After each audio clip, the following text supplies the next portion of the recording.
कहानी एक आम से दिखने वाले मगर भीतर से असाधारण इंसान की है।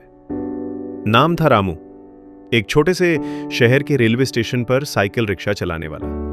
हर दिन की शुरुआत सूरज निकलने से पहले होती और अंत रात के अंधेरे में होता, जब थक कर घर लौटता।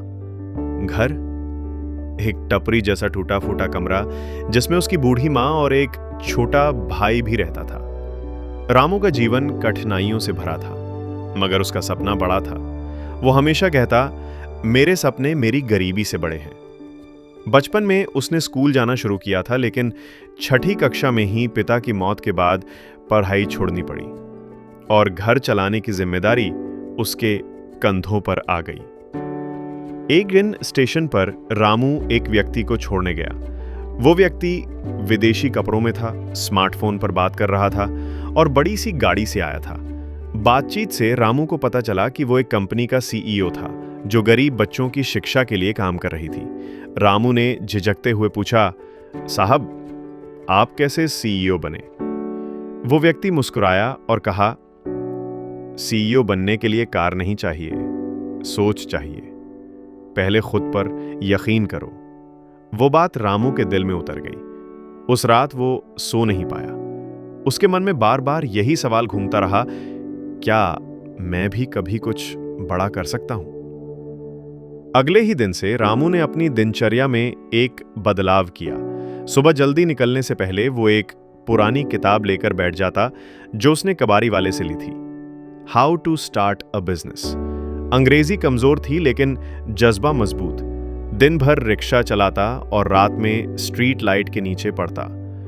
धीरे धीरे उसने पैसे जोड़ने शुरू किए। उसने YouTube से छोटे मोटे बिजनेस मॉडल सीखने शुरू किए।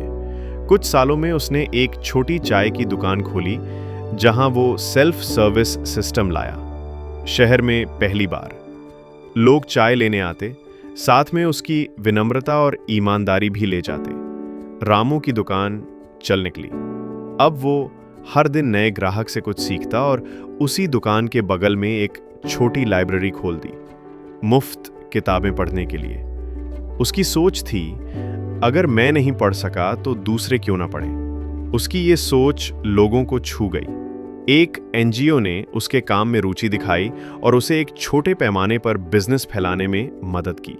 उसने चाय की एक छोटी सी चेन शुरू की, रामूज तंदूरी चाय। सब कुछ अच्छा चल रहा था। तभी एक दिन आग लगने से उसकी 3 दुकानों में नुकसान हो गया। बैंक से कर्ज लिया था, अब कर्ज चुकाना मुश्किल हो गया। लोग ताने मारने लगे। रिक्शा वाला चाय वाला ही था, सीईओ बनने चला था। रामू टूट गया, लेकिन पूरी तरह बिखरा नहीं। वो याद करता रहा उस सीईओ की बात, खुद पर यकीन करो। उसने फिर से शुरुआत की, पुराने ग्राहकों से माफी मांगी, नई दुकान खोली और इस बार डिजिटल पेमेंट व सोशल मीडिया मार्केटिंग भी जोड़ी। उसका ब्रांड फिर से उठ खड़ा हुआ। 5 साल बाद रामू की चाय की चेन पूरे राज्य में फैल गई। अब वो सिर्फ चाय ही नहीं बेचता था, बल्कि बेरोजगार युवाओं को रोजगार देता और हर दुकान पर एक फ्री एजुकेशन कॉर्नर होता। लोग अब उसे चाय वाला सीईओ कहने लगे। उसने अपनी company Dream Brewers private limited के नाम से रजिस्टर की। आज उसके पास कार भी थी, टीम थी और सपना भी जिंदा। एक दिन उसे उसी एनजीओ द्वारा बुलाया गया जिसने कभी उसकी मदद की थी, बतौर मुख्य वक्ता। जब वो स्टेज पर पहुंचा तो सामने वही व्यक्ति बैठा था जिसने कभी रिक्शे में बैठकर उसे सीईओ बनने का सपना दिखाया था। रामू ने मंच से, आज मैं सीईओ हूं, लेकिन सफर वहीं से शुरू हुआ था जहां आप सब खड़े हो, सपने देखने से। मैं एक रिक्शा वाला था, फिर चाय वाला बना और आज एक ब्रांड बना रहा हूं। अगर मैं कर सकता हूं तो आप भी कर सकते हैं। सपनों की कोई सीमा नहीं होती। कहानी से सीख, मॉरल ऑफ द स्टोरी, हमारी परिस्थिति नहीं, हमारी सोच हमें बड़ा बनाती है। रामू सिर्फ एक नाम नहीं है, वो हर उस इंसान की पहचान है जो कठिनाइयों से डरता नहीं, बल्कि उन्हें सीढ़ी बनाकर ऊपर चढ़ता है। अगर एक रिक्शा वाला मेहनत और आत्मविश्वास से सीईओ बन सकता है, तो कोई भी बन सकता है।